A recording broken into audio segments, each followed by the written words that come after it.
kandi ndaguha ikaze mukunzi bwanyu bwa Afro10 TV muri Imana abane nawe. Reka nkubwire ngo Bomb Clat twigarukira gake gake mu myidagaduro. Reka nkubwire ni umugabo bita Itahiwacu Bruce magingo yangaya ari mu byishimo bidasanzwe nyuma yo gukora indirimbo Pom Pom ikagenda ikabikimenya bose to the top.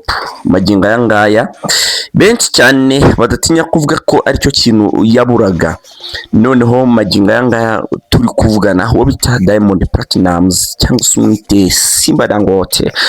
Simba Dangote magingo yangaya yabigize ibye, ibintu bimaze gufata indi ntera, byagiye bigera ku byamamare birimo bitwa ba Burna Boy, biragenda bigera ku bitwa ba Davido. Ariko ba Davido baramuzi cyane kubera yuko bagiye bahurira ku ma stage inshuro nyinshi hano i Kigali. Davido we rwose ushatse wanamwita Kigali kubera yuko hano yahagize mu rugo, ndetse benshi mu banyamuziki binaha baraziranye, benshi mu influencers binaha baraziranye, usibye yuko icyo bita mutandao cyangwa se social media nazo zituma umuntu arushaho no kumenyekana, atari na ngombwa yuko ibyo byose biba. Burna Boy cyangwa se Wizkid nabo magingo yangaya bamaze kumenya urwego rwo bita Bruce Melody, ndetse binyuze cyane kuri uyu bita ngo Diamond Platnumz byafashe indi ntera bayita Pom Pom to the top. Mbere byose banze kandi kuri sabone cyangwa se subscribe kowe uri hirya no hino kugira ngo tujye tubana mu bindi biganiro. Wowe ikoze wowe nta kibazo rwose, birekere gutyo kandi kuri akazugira ka notification kugira ngo tujye tubana uko twaplodinze uhita ubona ikiganiro mu bimbere cyane uko tugishyizeho ukibona ndetse tugisharinga n'abandi mukomerezaho.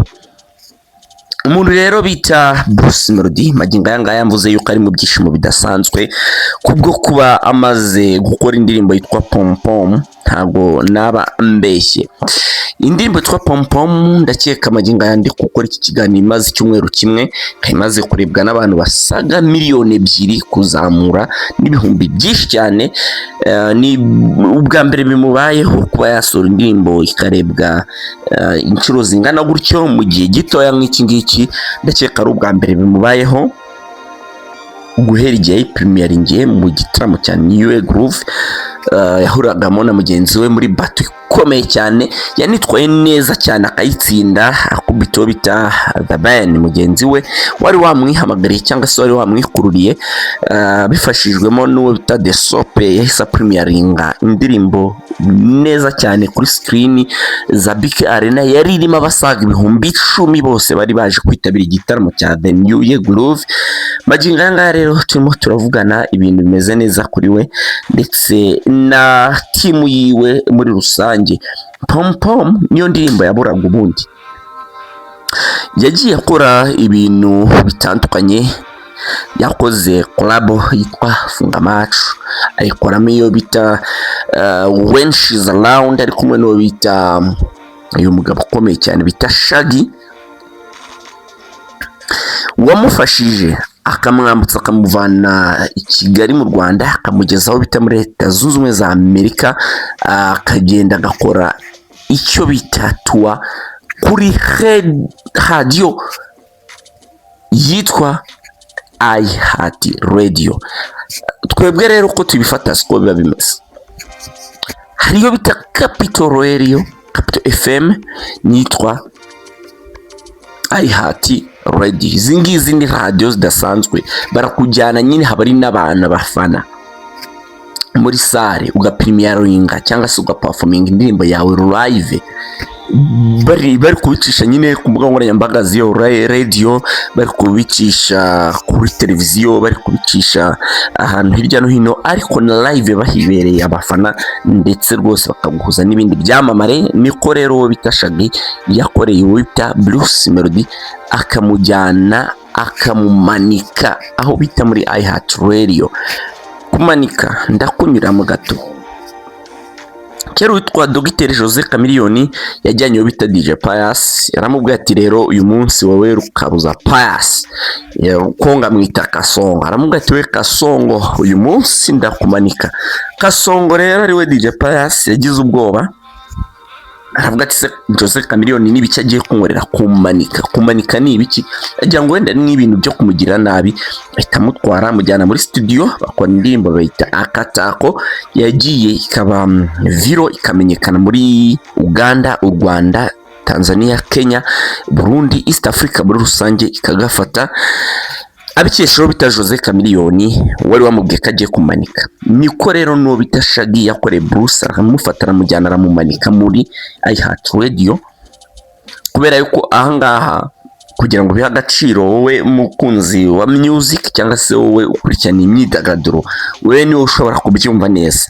Ibi ngibi nta nubwo umuntu mushyashya wenda mu myidagaduro cyangwa se utayikurikirana bimureba, go away.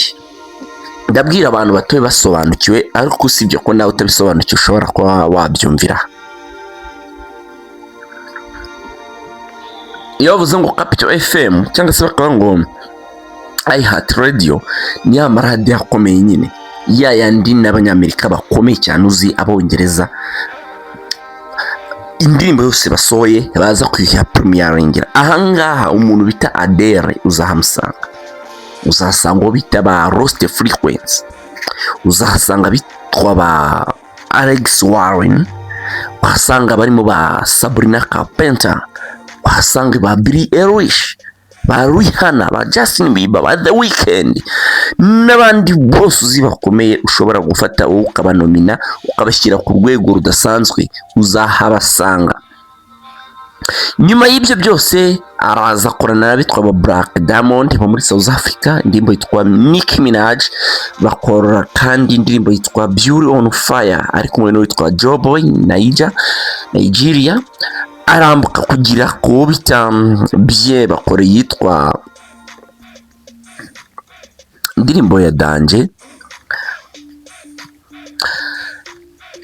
Magingo yanga noneho benshi bamushinjaga ngo icyabura no bita Chibude, o bita Simba Dangote yarakomboke bwebwe aragenda kwa Simba Dangote bakora banga bayita Pom, tutibagiwe n'uwo bita Brown Joe wo muri Nigeria umaze kwigarurira imitima y'abantu benshi muri kiriya gihugu ndetse no muri Afrika y'Iburengerazuba mu gihugu cya Nigeria.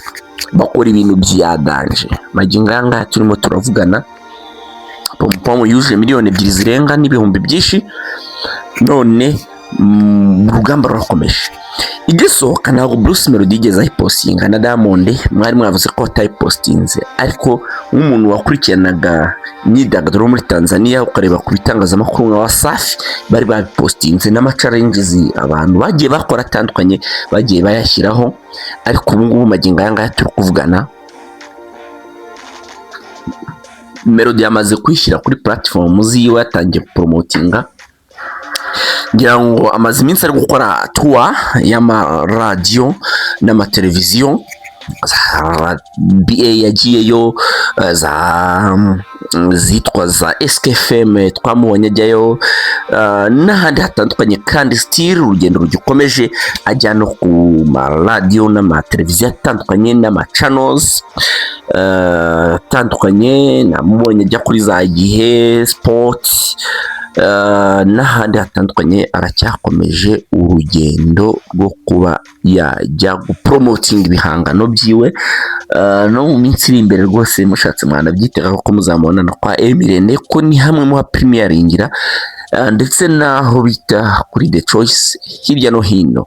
Magingo yanga rero bita Diamond Platnumz nawe ejo bundi nahoze mbona video yagiye muri Mozambique ari kuvibing no ndimbo yitwa Pom, ndetse no kuri platform ziziwe hose yatangiye kuyamamaza hirya no hino, ibintu byamushyuhanye, ibintu byamuhanye buryohe. Kandi witwa ngo Burna Boy n'uwitwa Davido nabo batangiye kubibona, batangiye guteraho za comment no like bavuga yuko umuhanzi ta Bruce ari igitangaza koko nabo babibonye baremera. Mushobora kuzumva mu minsi iri imbere havuzwe ikindi kintu kidasanzwe cy'igihangano gishobora kuba cyasohoka. Ni nyuma kandi y'uko witwa Yemi Alade nawe yifuje gukorana na Bruce Melody nyuma y'uko abonye indirimbo yitwa Pom Pom. Ni byinshi, reka twikomereze.